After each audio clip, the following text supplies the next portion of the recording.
Welcome dear students. আজকে আমরা ভেক্টরের সেকেন্ড চ্যাপ্টারের যে টাইপ 2 এর যে প্রবলেমগুলো নিয়ে আমরা আলোচনা করব, সেই টাইপ 2 এ যে বেসিক কতগুলি থিওরির প্রয়োজন সেগুলো আমি সংক্ষেপে আলোচনা করছি। তোমরা দেখে নাও। যে 1 নম্বর লাগবে, দুটো ভেক্টর এ এবং বি এর পজিশন ভেক্টর দেওয়া আছে।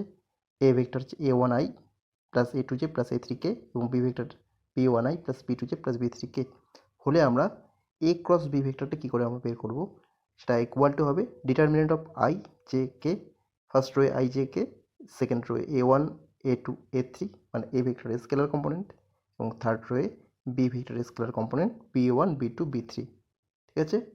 এবার এই ডিটারমিনেন্টটাকে আমরা এক্সপ্যান্ড করবো কী করে, তোমরা অ্যালজেব্রাতে তোমরা দেখে নেবে। ঠিক আছে। তোমরা যদি না করে থাকো তাহলে আমাকে জানাবে, আমি করে দেবো। তো এখানে কী করে এক্সপ্যান্ড করতে হয় দেখো।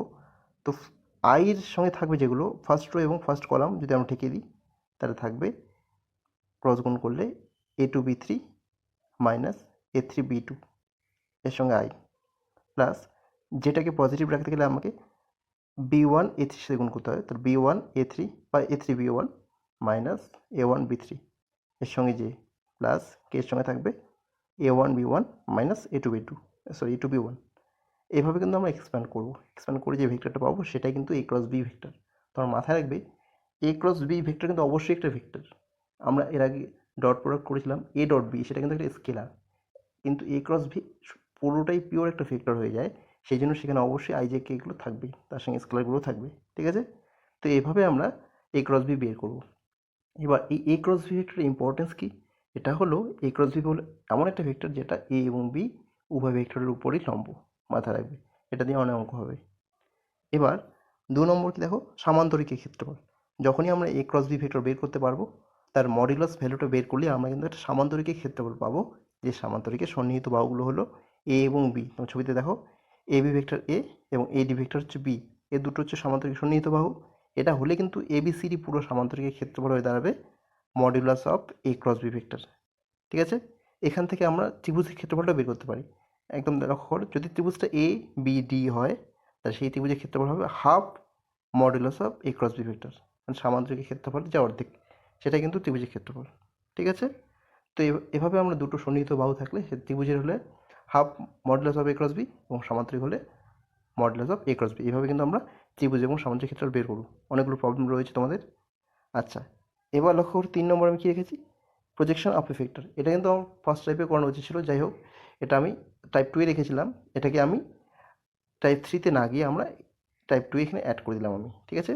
তো এখানে প্রজেকশন অফ ভেক্টর দেখো, লক্ষ্য করে কি আছে, যখন দেখবে যে বি ভেক্টরের প্রজেকশন এ ভেক্টরের উপর, যে ভেক্টরের উপর প্রজেকশন করতে হবে সেটা নিচে রাখতে হবে, এবং যার প্রজেকশন করতে হবে সেটাকে আমরা উপরে রাখবো। ছবিতে লক্ষ্য করো। তাহলে এখানে পারপেন্ডিকুলার ড্র করলে কী পাবো আমরা, এখানে ও এই যে স্কেলার ভ্যালুটা পাবো সেটা কিন্তু এটা হচ্ছে স্কেলার প্রজেকশন, মানে স্কেলার অভিক্ষেপ। তাহলে ও এ ইকুয়াল টু কী হবে, ও এখানে লক্ষ্য করি, তাহলে O B vector equal to B. তাহলে এ এর অভিমুখে বি ভেক্টরের স্কেলার অভিক্ষেপ O B, O B equal to কী দাঁড়াবে, ও বি কস থিটা। ঠিক আছে। ও বি এখানে যদি আমরা সমকোণ ত্রিভুজের করি, তাহলে এখানে আমরা পাবো ও বি কস থিটা। ঠিক আছে। এবার কস থিটা মানে আমরা জানি A dot B by mod A mod B, বসিয়ে দিলাম। এখান থেকে আমরা কী পেলাম, A dot B by mod A. তাহলে স্কেলার অভিক্ষেপ কী পেলাম, A dot B by mod, এটা স্কেলার অভিক্ষেপ। আর ভেক্টর অভিক্ষেপ কী হবে, এর ইউনিট ভেক্টর দিয়ে আমাকে গুণ করতে হবে, মানে যে ভেক্টর বরাবর হবে, এখানে এ ভেক্টর বরাবর হলে এ ভেক্টরের ইউনিট ভেক্টর মানে এ বাই মড এ, এটা দিয়ে গুণ করলে কিন্তু আমরা স্কেলার অভিক্ষেপ পেয়ে যাব। তো এই গেল সংক্ষিপ্ত থিওরি আলোচনা টাইপ 2 এর জন্য। এই টাইপ দিয়ে অনেক অঙ্কই হবে, তোমরা ভালো করে লক্ষ্য করবে। যে অঙ্কগুলো হবে সেগুলো অবশ্যই করবে, আর কিছু অঙ্ক আমি করে দিচ্ছি, বাকিগুলো কিন্তু তোমাদের নিজেরাই করতে হবে। ঠিক আছে। চলো শুরু করা যাক পরের অঙ্কগুলো। 14-4 নম্বর অঙ্কটা লক্ষ্য করো, কী দেওয়া আছে, আমি সংক্ষেপে লিখেছি এখানে mod A vector √3, mod B vector 2/√3 এবং এ ক্রস বি ভেক্টরের মান 1 হলে এ ও বি ভেক্টরের মধ্যবর্তী কোণ নির্ণয় করো। তো এখানে যেটা দেওয়া আছে দেখো করো, এ ক্রস বি ভেক্টরের মান 1, এর অর্থ কী হলো, এর অর্থ হলো modulus of A cross B vector equal to 1, মান 1 এর অর্থ হচ্ছে modulus of A cross B equal to 1। ঠিক আছে। তো এবার আমরা এটা যদি আমরা ফর্মুলাকে এক্সপ্লেন করি তাহলে কী হবে, mod A mod B vector sine theta. ঠিক আছে। আর একটা ইনক্যাপ ইউনিট ভেক্টর আছে তার মড। ঠিক আছে, ইকুয়াল টু 1। এবার আমাকে দেওয়া আছে যেমন √3 ইন্টু এটা দেওয়া আছে 2/3 সাইন থিটা মড এন ক্যাপের ভ্যালু হচ্ছে 1 ইকুয়াল টু 1। তো আমরা কী পেলাম, এখানে √3 একটা কেটে গিয়ে নিচে √3 থাকলো, তাহলে আমরা পেলাম সাইন থিটা ইকুয়াল টু, এটাকে ওদিকে নিয়ে গেলে আমরা কী পাবো, √3/2। Therefore sine theta equal to sine of 60 degree. ঠিক আছে, therefore theta equal to 60 degree or π/3। এটা হলো এ এবং বি এর মধ্যবর্তী কোণ। ঠিক আছে, একদম সহজ অঙ্ক। এরপর লক্ষ্য করো, তোমাদের এই টাইপে কী পড়বে, ত্রিভুজের ক্ষেত্রফল নির্ণয়। ঠিক আছে, আমি ত্রিভুজ থেকে এঁকে নিয়েছি, অঙ্কটা এটাই দেওয়া আছে যে 17-2 নম্বরটা, যে 3টে শীর্ষবিন্দু দেওয়া আছে, এই ফর্মে দেওয়া আছে। আমি ধরে নিলাম যে ও বিন্দুটা হচ্ছে এটার পজিশন ভেক্টর, এটা হচ্ছে এ, এটা বি। ঠিক আছে, এবার আমরা এখানে এই ভেক্টরটাকে এ নাম দিলাম, মানে A vector equal to O A vector, আর এটাকে নাম দিলাম বি ভেক্টর। ঠিক আছে, তো let A vector equal to, ছবিতে এখানে আমরা দেখতে পাচ্ছি ও এ ভেক্টর। এবার দুটো বিন্দুর অবস্থান জানলে আমরা কী করে তার অবস্থান ভেক্টর বের করি, আমরা আগেও শিখেছি এটা। তাহলে অ্যাকচুয়ালি এটা কী হয়, এ বিন্দুর অবস্থান ভেক্টর মাইনাস ও বিন্দুর অবস্থান ভেক্টর। ঠিক আছে, তাহলে আমরা কী পাবো এখানে, 2y plus 2j plus 3k minus i plus j plus 2k। ঠিক আছে, এখান থেকে আমরা কী পাচ্ছি, i plus j plus k। আমরা এ ভেক্টর ইকুয়াল টু ওই ভেক্টর ধরে নিয়ে আমরা কী পেলাম, A vector equal to i plus j plus k। একইভাবে আমরা বি ভেক্টর বের করবো, B vector equal to O B vector. ঠিক আছে, তো এখানে একইভাবে বি ভেক্টর পজিশন ভেক্টর, না বি বিন্দু position vector 3i minus j minus k minus i plus j plus 2k। এই মাইনাসগুলো আমরা কী পাচ্ছি, 2y মাইনাস 2j, আর এখানে মাইনাস k মাইনাস 2 মানে মাইনাস 3k। তাহলে আমরা এটা ভেক্টর বি ভেক্টর পেলাম। এবার আমরা কি জানি, ত্রিভুজের ক্ষেত্রফল ফর্মুলা কি, ও এ বি ত্রিভুজ এর ক্ষেত্রফল ফর্মুলা বলা আছে আগে, এটা হলো half modulus of A cross B, যেখানে এই বি দুটো হলো সন্নিহিত বাহু। ঠিক আছে, তো এখানে আমরা এ ভেক্টর বি ভেক্টর পেয়ে গেছি। এবার আমরা এটার ভেক্টর বের করবো, তারপরে মডুলাস বের করবো। ঠিক আছে, তো সুতরাং আমরা প্রথমে এ ক্রস বি ভেক্টরটা বের করিনি। তো এটাই করে আমরা কি জানি, ফর্মুলা আছে একটা ডিটারমিনেন্ট দিয়ে, i j k। ঠিক আছে, সেকেন্ড রোয়ে কী হবে, এ ভেক্টর কম্পোনেন্টগুলো গিয়ে স্কেলার কম্পোনেন্টগুলো 1 1 1, এবং থার্ড রোয়ে কী হবে, বি ভেক্টর যে স্কেলার কম্পোনেন্ট 2 -2 -3। এটা এক্সপ্যান্ড করলে আমরা কী পাবো, একবার করছি আমি, তাহলে আইকে রেখে এদিকে গুণ করতে হবে, -3 প্লাস 2 মানে মাইনাস আই।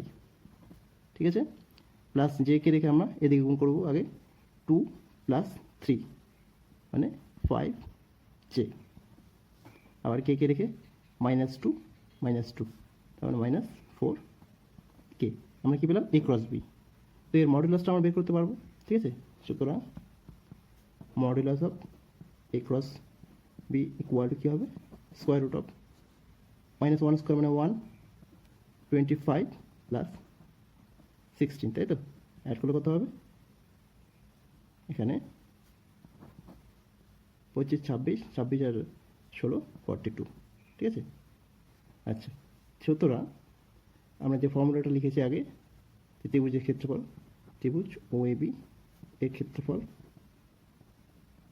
সমান সমান হাফ ইন্টু √42, তাই তো। আচ্ছা, তো এটাই হচ্ছে এত স্কোয়ার ইউনিট, তাই তো, √42/2 স্কোয়ার ইউনিট। এটা হচ্ছে ওই ত্রিভুজের ক্ষেত্রফল। এবার লক্ষ্য করো তোমাদের সংক্ষিপ্ত পেজ নম্বর 668 এর 13-3 নম্বর অঙ্কটা। এখানে কী বলছে অঙ্কটা, এ ভেক্টর দেওয়া আছে, বি ভেক্টর দেওয়া আছে, বলেছে এ এবং বি উভয় ভেক্টরের লম্ব ভেক্টর নির্ণয় করো। তো আমরা দুটো ভেক্টর লম্ব ভেক্টর কখন পাই, তোমাদের মাথায় রাখতে হবে, যখন আমরা দুটো ভেক্টর ক্রস প্রোডাক্ট করি তখনই কিন্তু একটা লম্ব ডিরেকশন আমরা পেয়ে যাই। ঠিক আছে, তার মানে আমাদের ক্রস প্রোডাক্ট করতে হবে। তাহলে সলিউশনটা কী হবে, এ ও বি, ঠিক আছে, উভয় ভেক্টরের লম্ব ভেক্টর হলো কী হবে এ ক্রস বি। ঠিক আছে, তাহলে আমরা এ ক্রস বি সহজে বের করতে পারবো, আমরা ফর্মুলা জেনে গেছি। তাহলে এখানে A cross B equal to determinant of I J K, এখানে কী হবে 2 1 1 1 -1 2, এটা x1 করলে কী হবে আই এর সঙ্গে থাকবে 2 + 1 মানে 3i। ঠিক আছে, জে এর সঙ্গে হবে 1 - 4 2 × 2 4, তার মানে -3j, এবং কে এর সঙ্গে কী হবে -2 -1 -3k। ঠিক আছে, তো খুব সহজেই কিন্তু বেরিয়ে গেল এ এবং বি উভয় ভেক্টর লম্ব ভেক্টর হচ্ছে এ cross B.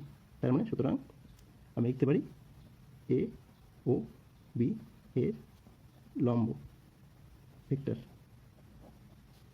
3i - 3j - 3k। ঠিক আছে, তো এইভাবে অনেকগুলো অঙ্ক হবে। কোথাও বলেছে যে লম্ব একক ভেক্টর, তার মানে কী হবে তখন এই ভেক্টরটা একক ভেক্টর নির্ণয় করতে হবে। ঠিক আছে, আচ্ছা এবার ঠিক একই রকম আরও একটা অঙ্ক লিখেছি আমি 16 নম্বরটা দেখো তোমাদের বইয়ে, যে alpha equal to 2i + j - 3k, beta equal to i - 2j + k, vector দুটির প্রত্যেকটির উপর লম্ব একটি ভেক্টরের মান 5 হলে ভেক্টরটি নির্ণয় করো।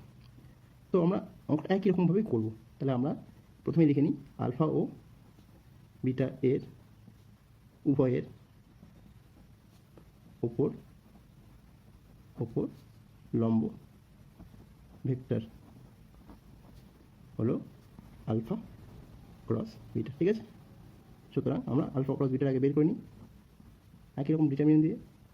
আই জে কে সেকেন্ড রোয়ে হবে আলফা স্কেলার কম্পোনেন্ট মানে 1 2 1 -3, থার্ড রোয়ে হবে 1 -2 1। তোমাদের ডিটারমিনেন্ট কেউ যদি করতে চাও তাহলে আমাকে জানাবে, আমি করে দেবো। তো এখানে এটা ইকুয়াল টু কী হবে এক্সপ্যান্ড করে কী হবে আই এর সঙ্গে থাকবে 1, এদিকে গুণ করলে হচ্ছে +6 মানে 1 - 6 মানে -5i, জের সঙ্গে কী হবে এই রো কলম রাখবো, তোমার -3 -2 -2 মানে -5 হয়ে গেল -5j, আর কে সঙ্গে থাকলো -4 -1 মানে -5k। ঠিক আছে, এবার আমরা প্রথমে আলফা ক্রস বিটা এর অভিমুখে একক ভেক্টরটা বের করি। ঠিক আছে, তাহলে আলফা ক্রস বিটা এর অভিমুখে একক ভেক্টর হলো কী হবে alpha cross beta divide by mod of alpha cross beta, এটা হচ্ছে ফর্মুলা একক ভেক্টরের। তো এখানে আমরা কী পাচ্ছি উপরে আলফা ওই ভেক্টরটাই মানে -5i -5j -5k, নিচে কী হবে ওটা 25 + 25 + 25। ঠিক আছে, তার মানে কী দাঁড়ালো এখানে -5টা যদি আমি কমন নিয়ে নিই -5 ডিভাইড বাই এখানে কী দাঁড়ালো ওটা বড় 75i + j + k। ঠিক আছে, এবার যে ভেক্টরটা বের করতে বলেছে তার কী হবে মানটা একক হওয়া মানে মানটা 5 হওয়া উচিত। সুতরাং নিম্ন ভেক্টর কী হলো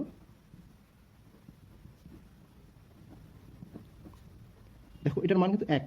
ঠিক আছে, তার নিম্ন ভেক্টর কী হবে 5 × -5, আচ্ছা √75 মানে হচ্ছে 5√5 i + j + k, তাই তো।